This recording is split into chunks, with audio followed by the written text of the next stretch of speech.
بسم اللہ الرحمن الرحیم، الحمدللہ رب العالمین، اللہم صلی علی محمد و آل محمد۔ دیکھیں، جو فی الحال اگر آپ لوگ امید لگائیں پی ٹی آئی کی لیڈرشپ سے یا ان سے کہ پی ٹی آئی کسی بہت بڑے احتجاج کو مینیج کر پائے گی یا 26 نومبر والی طرح کی کوئی موومنٹ بنا پائے گی، تو وہ بہت مشکل نظر آتا ہے ابھی۔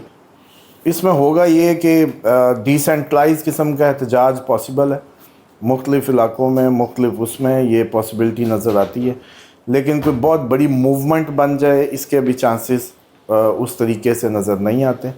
اور خصوصاً جیسے میں نے یاد ہوگا کہ اس میں بات کی تھی پہلے، بہت پہلے بتا دیا تھا کہ اپوزیشن بھی جیسے تتر بتر ہوتی نظر آتی ہے، اور پی ٹی آئی خصوصاً اپوزیشن کی سب سے بڑی پارٹی ہے۔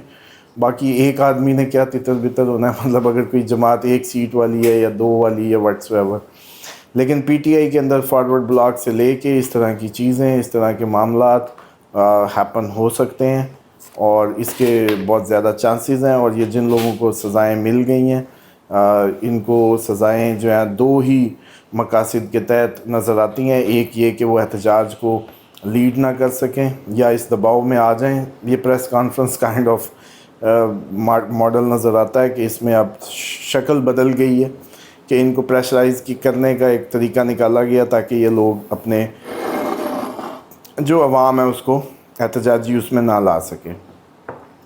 اور صورتحال یہ ہے کہ ابھی کچھ دن اس طرح کی احتجاج صرف پی ٹی آئی کے نہیں، اگر سڑکوں پہ آنے ہیں تو وہ ہر طبقہ فکر جو ہے، مکاتب فکر کہہ لیں، وکلاء کہہ لیں، کسان بہت زیادہ محسوس ہوتے ہیں، اس طرح کی صورتحال سے دوچار ہوتے ہیں۔ عوام اپنے اپنے اینڈ پہ احتجاج کرنا شروع کر دے گی کچھ عرصے میں، تو اس طرح کی صورتحال نظر آتی ہے۔ پی ٹی آئی کی اگر اسپیسیفکلی بات کریں تو بہت بڑی موومنٹ کو وہ کرتی نظر نہیں آ رہی۔ عمران خان کے لیے، کیونکہ P T I Imran Khan ہے اور Imran Khan P T I ہے، اور عمران خان کے لیے ستمبر نومبر، تقریباً نومبر تک کہہ سکتے ہیں کہ اگر اوورال جنرل بات کریں تو دسمبر، لیکن اگر شارٹ پیریڈ جو کریٹیکل ہے، جو موسٹ کریٹیکل ہے، وہ آپ کا یہ اگست ستمبر تو پورا اس کی زد میں نظر آتا ہے، جس میں یہ بھی چانسز نظر آتے ہیں کہ عمران خان ہاسپٹل کا چکر بھی لگا سکتے ہیں، اس طرح کے معاملات بھی ہو سکتے ہیں، اور ان کو صحت کو لے کے کافی زیادہ پرابلم فیس کرنی پڑے، اور پارٹی ہاتھ سے جس طریقے سے جائے یا تتر بتر ہو یا واٹس ایور، اس طرح کی کوئی صورتحال ان کو فیس کرنی پڑے گی۔ کوئی کل ملا کے اگر کہیں کہ اگست ستمبر میں ان کے لیے کوئی بہت بڑی خوشخبری یا بہت بڑا بریک تھرو یا بہت بڑا کوئی ایسا نہیں ہے۔ ہاں، اب ایک صورتحال جو کافی عرصے سے ان کے حق میں جا رہی ہے، یا ایک سپورٹ ہے جو ان کے ساتھ ہے کہیں، وہ ڈیوائن سپورٹ ہے، اور وہ سپورٹ یہ ہے کہ پاکستان انڈیا اچانک پھر دوبارہ گرم ہو معاملہ، دوبارہ کوئی اے پی سی کے حالات بنے، کوئی سویئر معاملہ اس حد تک چلا جائے کہ عمران خان کو آن بورڈ کرنا پڑے، لانا پڑے۔ اس طرح کی صورتحال کے علاوہ کوئی ایسی صورتحال نہیں ہے جس میں ہم یہ کہہ سکیں کہ عمران خان کے لیے بطور پی ٹی آئی چیئرمین یا پی ٹی آئی لیڈر کوئی پارٹی کی طرف سے ان کو کوئی اچھی، مطلب ان کے لیے تو یہی اچھی بات ہوگی کہ ان کی پارٹی پرفارم کرے۔ مثال کے طور پہ انہوں نے احتجاج کی کال دی ہے تو اس کو بہت اچھے سے مینیج کرے، اور ایک اچھا ٹف ٹائم دے گورنمنٹ کو احتجاج کی صورت میں۔ اس کی کوئی بہت بڑی جیسے کہتے ہیں نا کہ موومنٹ جیسے ہم نے ماضی میں دیکھی تھی 26 نومبر یا اس سے پہلے، ویسا کچھ نظر نہیں آتا۔ تو اسامہ صاحب، آپ کی گفتگو سے تو یہی تاثر ملتا ہے کہ یہ جو موجودہ حکومت ہے، موجودہ جو نظام پاکستان میں رائج ہے، اس نظام کو دور دور تک کوئی خطرہ جو ہے وہ نظر نہیں آتا، یعنی کوئی خطرہ نہیں ہے، کوئی اس طرح کا چیلنج نہیں ہے، جو کرنا چاہیں وہ کرتے رہیں گے۔ نہیں، ایسی صورتحال نہیں ہے، بہت دور دور تک کی بات نہیں ہے۔ اس کے 2-3 بریک پوائنٹس ہیں۔ ایک نومبر ہے، سیٹرن اپنا موومنٹ دوبارہ بدل دے گا نومبر میں، اور جو ہم کہہ رہے تھے کہ کچھ تبدیلیاں آپ کو حکومتی نظام میں یا حکومت میں، وہ نومبر کے آس پاس دوبارہ اس کے موسم بنیں گے، نومبر دسمبر میں۔ اور جہاں تک رہ گئی بات نظام کی، تو یہ جو اس ٹائم ورلڈ وار 3 جو سب کے سروں پر منڈلا رہی ہے، اس نے کئی ملکوں کے نظام اور اس کے اندر کے میکنزم کو بدل جانا ہے، اور خطوں میں تبدیلیاں، حکومتوں میں تبدیلیاں، اور یہ سب کچھ ایکسپیکٹڈ ہے، اور پاکستان کے سر پہ بھی یہ بھرپور منڈلا رہی ہے، اور پاکستان اس سے باہر نہیں ہے. تو اس لیے یہ نہیں کہا جا سکتا کہ یہ جو حکومت ہے یا جو اصل حکومت ہے وہ کوئی بہت عرصہ کنٹینیو کرے. میاں محمد نواز شریف کے حوالے سے یوں تو ہر کچھ عرصے کے بعد کوئی خبر آ جاتی ہے، کوئی صحافی نما لوگ جو ہیں وہ آگے کہہ دیتے ہیں کہ میاں صاحب جو ہیں وہ کچھ بڑا کرنے جا رہے ہیں، میاں صاحب جو ہیں وہ متحرک ہونے جا رہے ہیں، میاں صاحب جو ہیں اب وہ مرکز نگاہ بننے جا رہے ہیں. اس قسم کی باتیں کی جاتی ہیں نواز شریف صاحب کے حوالے سے. نواز شریف صاحب جو ہیں وہ تو جا کے مری میں ٹھنڈے علاقوں میں جا کے بیٹھے ہوئے ہیں. آپ کو لگتا ہے کہ یہ جو نظام چل رہا ہے، شہباز شریف صاحب کی جو پرفارمنس ہے وہ اتنی خراب ہے کہ میاں نواز شریف کو بہانا پڑ جائے گا؟ نہیں، میاں صاحب کا آپ کو یاد ہوگا جب وہ پاکستان آ بھی رہے تھے تو ہم نے بڑا کلیئرلی آپ کے ناظرین کو بتا دیا تھا کہ مستقبل میں ان کا کوئی اس طریقے کا رول نہیں ہے، کوئی عہدہ لیتے نظر نہیں آتے یا کوئی پرفارم کرتے نظر نہیں آتے. اور بلکہ اگر دیکھا جائے تو ان کا بھی جو جیسے کہتے ہیں کہ ٹھکانہ ہے وہ ابراڈ ہی ہے، اور ہو سکتا ہے وہ اپنے آخری ایام ابراڈ میں گزاریں. آخری ایام سے مراد کیا ہے؟ یعنی 2000 یہ جو موجودہ سال چل رہا ہے 25، اس کی آپ بات کر رہے ہیں، اگلے سالوں کی بات کر رہے ہیں، یا حکومت کے آخری سالوں کی بات کر رہے ہیں؟ نہیں، نواز شریف صاحب کا جو جیسے کہتے ہیں کہ کسی کی بھی زندگی کے جو آخری ڈیز ہوتے ہیں. اوکے، تو یعنی ان کی سیاست کے اندر دوبارہ متحرک کردار جو ہے وہ آپ نہیں دیکھ رہے؟ نہیں، اس میں جو انہوں نے اپنے جیسے کہتے ہیں کہ ان کو آگے کر دیا، اور جس طریقے سے ان کے لیے جگہ ہی نہیں بچی، انہوں نے اپنی جیسے کہتے ہیں نا لاسٹ بال کھیلی ہے، اور وہ بھی شاید کیسز اور جس طریقے سے وہ پھنس چکے تھے برے طریقے سے، اور ان کے لیے یہی اچیومنٹ ہے کہ وہ اپنی بیٹی کو متعارف کرا گئے سیاست کے ایوانوں میں، اور اپنے بھائی کا جو ہے وہ دیرینہ وفاداری کا صلہ اس کو واپس دے دیا کہ وہ بھائی کے اس میں اطاعت میں رہا تو اس کو وزیر اعظم شپ بھی مل گئی. اور جیسے فیملی ٹارگٹس ہوتے ہیں نا، فیملی کیے گئے وعدے ہوتے ہیں، بس انہوں نے وہ پورے کرنے تھے، وہ کر لیے. اسامہ صاحب، آپ کہتے رہے، پہلے بھی آپ نے کہا کہ جو منظرنامہ بنے گا، جو کچھ ہوگا پہلی دفعہ ہوگا، لوگوں نے پہلی دفعہ سنا ہوگا. لوگوں نے واقعی پہلی دفعہ سنا کہ ایک ہی وقت میں پنجاب، وفاق اور سینٹ تینوں جگہ پہ موجود جو اپوزیشن لیڈرز تھے ان کو 10-10 سال قید سنا دی گئی. یعنی ظاہر ہے وہ الیکشن کمیشن ان کو نااہل کر دے گا، ایسا پاکستان کی تاریخ میں پہلی مرتبہ ہوا. آپ کو لگتا ہے کہ آنے والے دنوں میں آپ کی ریڈنگز کیا ہیں؟ کیا عدلیہ سے کچھ سٹے ہو جائیں گے، بائی الیکشنز، ضمنی الیکشنز رک جائیں گے، یہ لوگ بحال ہو جائیں گے؟ یہ اس متعلق آپ کی ریڈنگز کیا ہیں؟ اس میں مکس ہوگا. اس میں کچھ لوگ سزائیں لے لیں گے، اور کچھ لوگ جو ہے وہ اس میں سرنڈر کر دیں گے، وہ اپنے آپ کو جیسے کہتے ہیں نا اپنا آپ سمرپت کر دیں گے سسٹم کے آگے.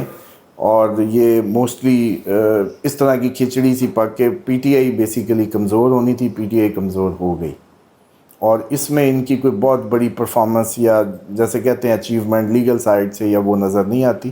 ہاں، ایک جو آپ لوگوں کو میں سمجھتا ہوں کہ عوام کو ایک جو دوبارہ حکومت کا جانے کی فیل جو آئے گی یا ایسے حالات بنیں گے، وہ نومبر میں کہیں دوبارہ بنیں گے، اور سسٹم میں اچھی خاصی تبدیلیاں دوبارہ سے آپ کو نظر آئیں گی. اور جو آپ کا یہ یونینس دوبارہ جب واپس پکا آئے گا جمنائی میں اگلے سال اپریل میں، یہ ابھی واپس چلا جائے گا ٹورس میں، اور پھر دوبارہ جب یہ اپریل 2026 میں آئے گا پھر یہ سٹے کرے گا لانگ ٹائم. اور یہ وہ سٹے ہوگا جس کے بارے میں ہم ایک ویڈیو میں بڑا ڈیٹیل سے ڈسکس کر چکے، 41 سے 47 تک کا جو ٹائم تھا وہ ٹائم بنے گا. اور اس وقت صرف پاکستان کا نظام یا حکومت ہی نہیں، کافی تخت الٹیں گے. ترکی اس کا ابھی بلکہ ترکی دوبارہ ہٹ لسٹ پہ ہو سکتا ہے اپ کمنگ ٹائم میں، جنگ میں آ جائے وہ بھی، اور اس کے اندر بھی، اور باقی بھی کافی آپ کے انڈیا میں ایون انڈین آپ کی جو مودی کی حکومت ہے. یہ جو بین الاقوامی عالمی جنگی منظرنامہ ہے بالخصوص، اس کے اوپر ہم نے علیحدہ سے بات کرنی ہے. میں آخری سوال کوئکلی میں چاہوں گا آپ اس کو ذرا ایڈریس کریں. پاکستان تحریک انصاف ہو یا دیگر جو اپوزیشن کی جماعتیں ہیں اس کی سربراہی کر رہے ہیں محمود خان اچکزئی. کوئٹہ کی حد تک جو بلوچستان کا پختون بیلٹ ہے اس حد تک تو ان کا ووٹ بینک چلیں ہے. پنجاب میں، سندھ میں یا کے پی کے اندر یا دیگر جو پاکستان کے علاقے ہیں وہاں ان کا کوئی ووٹ بینک اس طریقے سے موجود نہیں ہے. وہ اپوزیشن کے اس وقت سربراہ ہیں. ساری جو بوجھ ہے، ذمہ داری ہے، وہ ان کے نازک کندھوں کے اوپر ڈالی گئی ہے. محمود خان اچکزئی صاحب کے حوالے سے آپ کیا کہیں گے؟ کیا وہ بوجھ اٹھا سکتے ہیں؟ وہ اتنی بڑی تحریک کوئی کھڑی کر سکتے ہیں جو ٹربل کریٹ کرے؟ ہاں بالکل. آگے جو 2026 کے اپریل سے ایسا ممکن ہو سکتا ہے کہ ایسے لوگ جو بڑے عرصے سے ایک ہی طرح کی سیاست کر رہے تھے، آئین کی بات کر رہے تھے یا اس طرح کی، تو ان کو موقع ملے اگلے سال 2026 کے اپریل سے آن ورڈ. ایک آپ کو پتہ محلے کی اٹھتی ہوئی زبردست قسم کی مٹیار ہوتی ہے جس نے پورے محلے کو وقت ڈالا ہوتا ہے.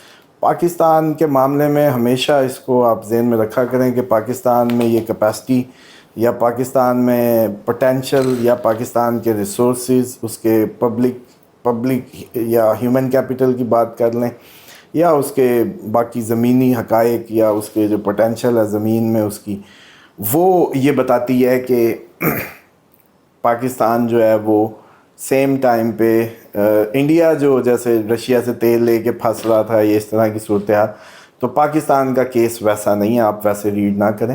پاکستان بڑے عرصے سے امریکہ چائنا کے درمیان میں رول پلے کرتا ہے. پاکستان اس کا امبیسڈر ہے، یوں سمجھ لیں کہ امریکن. اور یہ جو خفیہ ڈپلومیسی ہے، ان بیک ڈور چینل جو ہے ان بٹوین چائنا اینڈ امریکہ، وہ پاکستان ہے. اور وہ جو بیک ڈور چینل ہے وہ اس کو وہ ایگزمپشن دیتا ہے امریکہ کی نظر میں جو باقی ملکوں کے لیے نہیں ہے. تو اس لیے ٹرمپ کی کافی عرصے سے سبکی ہو رہی ہے چائنا کے لے کے معاملات کو. جب کا وہ آیا وہ ادھر کچھ اچیو نہیں کر پایا. سفارتی سطح کی ناکامی ہے، امریکن ڈپلومیسی کی ناکامی ہے فی الحال چائنا سے ریلیٹڈ جتنے بھی معاملات ہیں. تو اس کے لیے پاکستان ایک رول پلے کر رہا ہے in between America and China. اس لیے اس کو آپ انڈیا سے الگ کر کے یوں نہ دیکھیں. انڈیا کے تناظر میں جو اس کے معاملات ہیں امریکہ کے، جیسے اس نے رشین اس پہ آئل بائنگ پہ اس پہ پابندیاں لگائی. اور میں کسی نے مجھے کلپ بھیجا ہوا تھا کہ وہ کہہ رہے تھے کوئی انڈین ایسٹرالوجر کہ جی انڈیا جھکے گا نہیں، بکے گا نہیں. وہ کل ہی انہوں نے آئل کا جو اپنا لین دین تھا پرائیویٹ کمپنیوں نے اور جو بھی وہ سارے ریزرو اپنے جو کر سکتے تھے بیک اپ کر چکے، اور اب اس کا سن رہے ہیں کہ وہ اب آگے سے آئل نہیں لیں گے. دوسری بات یہ ہے کہ جو ٹرمپ ہے وہ تلوار ضرور ہے، لیکن ٹرمپ کی کسی بھی بات کا اس ٹائم بھروسہ کرنا فضول بات ہے. ٹرمپ صرف کیش کروا رہا ہے. سابقہ امریکن جو انفلوئنس تھا پوری دنیا پہ، یا اس کے پریزیڈنٹ کی جو ویلیو تھی پوری دنیا میں، یا امریکہ کی جو ویلیو تھی، یہ اس کو کیش کروا رہا ہے بیسیکلی. اور لوگ اس کی ہر بات کو سیریس لینے لگتے ہیں. لیکن آپ لوگوں کو یاد ہے ہم نے جب کا آپ لوگوں کو سمجھایا یا اپنے ناظرین کو مطلع کیا تھا کہ ٹرمپ کی کسی بات کو سیریس مت لیں. جیسا کہ 50 دن کہہ کے 10 دن اور انڈیا دوست ہے، اور پھر انڈیا بھی اسی زد میں آ گیا. کمپنیاں، اس کے امیگرینٹس کے معاملات یا چیزوں پہ جس طریقے کا ٹرمپ بیہیو دے رہا ہے، کہیں بھی وہ مستقل وہ نہیں ہے اس کا بیہیو. اور اس میں جو آپ لوگوں کو بات سمجھ نہیں آ رہی، جو ساری دنیا کو کنفیوز کر رہی ہے، یہ ٹیرف کی کہانی جو ہے. ٹیرف بیسیکلی ورلڈ وار 3 کی اکنامک پریپریشن ہے امریکہ کی. امریکہ ایک دفعہ سارے اپنے اکنامک سسٹم کو اس طریقے سے ڈیزائن کر رہا ہے کہ اگر پوری دنیا میں ورلڈ وار 3 جو کہ شروع ہونے جا رہی ہے تو اس سے اس کی اکانومی کو کیا کیا ہٹ آئیں گی، کون کون سی سپلائیز ہٹ ہوں گی، کون سا ملک کیا دے رہا ہے، اس کی انڈسٹری کیا سفر کرے گی. ٹیرف اصل میں اس کے پیچھے یہ ساری ورکنگ ہے. وہ بیسیکلی اپنے تیاری کر رہا ہے امریکہ ورلڈ وار 3 میں اپنے اکنامک سسٹم کو جیسے کہہ رہے ہیں ری ڈیزائن کر رہا ہے. اس لیے سب کو سمجھ نہیں آ رہی کہ یہ کیا حرکت ہے. وہ خود بزنس مین ہے، اس کو نہیں پتا کہ اگر کسی بھی پروڈکٹ پہ 25% یا 45 یا 50 100 لگا دے گا تو وہ منگوائے گا ہی نہیں امپورٹر اس کا. وہ ویسی مارکیٹ کی شیلفز پہ یا اس کی انڈسٹری میں انویلڈ ہو جائے گی، کمپیٹیٹیونیس کھو دے گی اپنی، تو کوئی لے گا ہی کیوں. تو منہ سے بند کرتا تو وہ جنگ ہوتی، یا اس کا بہانہ یہ ٹیرف کی گیم ڈال کے وہ کی ہے. اور ٹرمپ کا مزاج کا جو ایک پوسچر پرسونا جو اس وقت ان کی اسٹیبلشمنٹ نے یا پینٹاگون نے جو ڈیزائن کیا ہے یا جو ہے اس کو یوز کیا جا رہا ہے بیسیکلی اپنی انٹرنیشنل اسٹریٹجیز کو ری وزٹ کرنے کے لیے. یہ بہترین بہانہ تھا کہ ٹرمپ جیسا آدمی دنیا کے متھے مار دیا جاتا اور وہ بے شک اس کے بارڈر ایریاز ہوں, میکسیکو, کینیڈا ہو یا باقی دیگر ممالک, ایون EU کے لیے بھی امریکہ کا بیہیو بڑا شاکنگ تھا. تو اس سب کو اگر دیکھا جائے تو یہ صورتحال یہ بن رہی ہے کہ ورلڈ وار 3 کی ٹیرف کے پیچھے تیاری. پلس اب آتے ہیں جو ترکی کی بات ہے. ترکی موسٹ پروبیبلی اگست ستمبر میں ترکی کا نمبر آپ کو کسی جنگ میں اسرائیل کی طرف لگتا نظر آتا ہے, اور یہ اس میں گریس کی سائڈ سے یونان بھی اس میں آ رہا ہے, کیونکہ یہ موسٹلی جو ورگو ایریاز ہیں نا, یہ ویسٹرن ایریاز ہیں. جو ایریز ہوتا ہے منڈین اسٹرالوجی میں اگر ہم اس میں بات کریں تو ایریز ایسٹ ہوتا ہے اور لبرا ویسٹ ہوتا ہے, لیکن ورگو جو ہے وہ آپ کا سمجھ لیں کہ نارتھ ویسٹ ہوتا ہے. تو جتنے بھی نارتھ ویسٹ میں آئیں گے کنٹریز وہ اس ٹائم مارس ادھر ان کو جنگ میں شامل کرنے آیا ہے. اور اس کی جو مارس سیٹرن کی اپوزیشن بن رہی ہے وہ یہ بتا رہی ہے کہ ساؤتھ ایسٹ ایشیا میں جنگ, پلس ان میں سے یورپین کوئی نہ کوئی ممالک جس میں گریس شامل ہو سکتا ہے انڈر اٹیک آ جائے, اور کوئی بارڈر ایریاز, یا آپ یوں سمجھیں کہ میپ پہ ترکی سے رکھ کے لکیر کھینچیں, جتنے ممالک اس کی زد میں آئیں اس کی ناک کی سیدھ میں, وہ سارے کے سارے کسی اٹیک میں آ سکتے ہیں جو رشیا کرے گا. نیٹو ایک بہت بڑا اٹیک ابھی پلان کر رہا ہے, جیسے ایک دفعہ پیوٹن بچ چکے ہیں لیکن لگتا ہے کہ دوسرا سروائیو شاید ہی کریں, لیکن اس کے نتیجے میں رشیا بھی جو ریٹیلیشن دکھائے گا وہ directly France, UK, Spain, Germany, Sweden, Finland اور یہ جو جارجیا اور یہ جو قریبی جتنے بھی نیٹو جہاں جمع ہو رہا ہے وہاں اچھی خاصی آپ لوگوں کو انٹریز نئے ممالک کی خبروں میں ملیں گی, اور جس میں سب سے ہائی چانسز اس دفعہ ترکی کے ہیں. ترکی کا نمبر لگا ہوا. پاکستان انڈیا ویسی جنگ ابھی سے اگست میں بھی چانسز ہیں, سپٹمبر میں بھی چانسز ہیں. یہ دیکھیں ہم نے جب اس کو پریڈکٹ کیا تھا کہ ٹرمپ آئے گا, جنگوں کو بند کرانے کے نام پہ آئے گا, کر نہیں پائے گا. پلس دوسری بات کہ رشیا کب سن رہا ہے, اس ٹائم بھی اس کو کوئی نہیں سن رہا. رشیا کو وہ جب فون کرتا ہے وہ اگلے لمحے ایک بہت بڑا اٹیک کر دیتا ہے. یہ دیکھیں یہ جو 10 دن کا راز ہے نا, یہ وہ ہے کہ یہ اب کھلا ہے دنیا پہ کہ اس ٹرمپ نے جی 50 دن کو 10 میں کنورٹ کر دیے, جبکہ UK کو کلیئر تھریٹ پیوٹن بہت عرصے سے سمجھ چکا ہے کہ یہ لوگ جب تک کھائیں گے نہیں چلیں گے نہیں. اور اس نے جو ایکسرسائزز شروع کی برطانیہ کے قریب سمندروں میں, اور اس کے نتیجے میں جو بھی ساری اب یہ پلان کر رہے ہیں نیٹو کھل کے رشیا پہ ایک فائنل شاٹ مارنے کے چکر میں ہے, کیونکہ زیلنسکی تو اب جیسے کہتے ہیں نا اپنی پاور آہستہ آہستہ کھو چکا ہے, بہت زیادہ اس کا نقصان ہو چکا ہے اس ساری جنگ میں.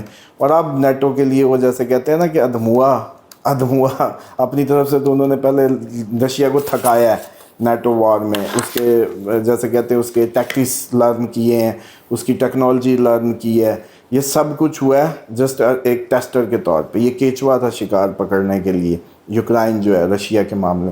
تو اب نیٹو اپنا اصل روپ دکھائے گا, اپنا اصل جو سارا معاملہ وہ دکھائے گا. اور اس معاملے میں ایک بات ہمیشہ ذہن میں رکھیے گا کہ ٹرمپ کی سٹیٹمنٹس اور امریکن جو پالیسی ہے اس وقت وہ بالکل کوئی سٹیبل نہیں ہے. اس میں صرف یہ ہے کہ جو سب چل رہا ہے ہوگا وہی, لیکن ٹرمپ آخری وقت تک کوشش کرے گا کہ رشیا ڈائریکٹ امریکہ پہ اٹیک نہ کرے, یا کم جون کے ساتھ مل کے اس کو اٹیک نہ کرے, اور اسی طرح یا چائنا, رشیا اور یہ سارا جو بلاک ہے یہ ڈائریکٹ امریکہ کی طرف نہ آئے. تو اس لیے ٹرمپ نے یہ روپ دھارا ہوا ہے کہ امن کا وہ بنا ہوا ہے پرندہ, اور وہ اس طرح کی کہانیاں کر رہا ہے جو کہ صرف ایلیوژن ڈالنے کے لیے. لیکن پیوٹن بہت کلیئر ہے اس میٹر میں, اور آپ کو عنقریب ایک بہت بڑی جیسے کہتے ہیں یورپ میں ایک بہت بڑا رشیا کا اٹیک اور نیٹو کا پہلے ٹرمپ اس پہ پیوٹن پہ اٹیک نظر آئے گا. اور اس کے ساتھ ساتھ جو یہ چائنا ہے وہ بھی بڑا کلیئر ہے اس دفعہ امریکہ کے سارے اس میٹر کو لے کے, اور بریک کے اندر شامل ہر ملک کو جنگ میں جانا ہے. امریکہ کی جو اس ٹائم اسٹریٹجی ہے وہ یہ ہے کہ برکس کے اندر جو بھی ہے اس کو جنگ دیکھنی ہے, وہ ساؤتھ افریقہ ہو, وہ انڈیا ہو, وہ برازیل ہو, وہ وٹس ایور کوئی بھی ہو, رشیا ہو, چائنا ہو, برکس والوں کو جنگ فیس کرنی ہے، تو ڈیفینیٹلی جن سے جنگ ہونی ہے وہ بھی اس کا حصہ ہی بنیں گے، ہمسائے ان کے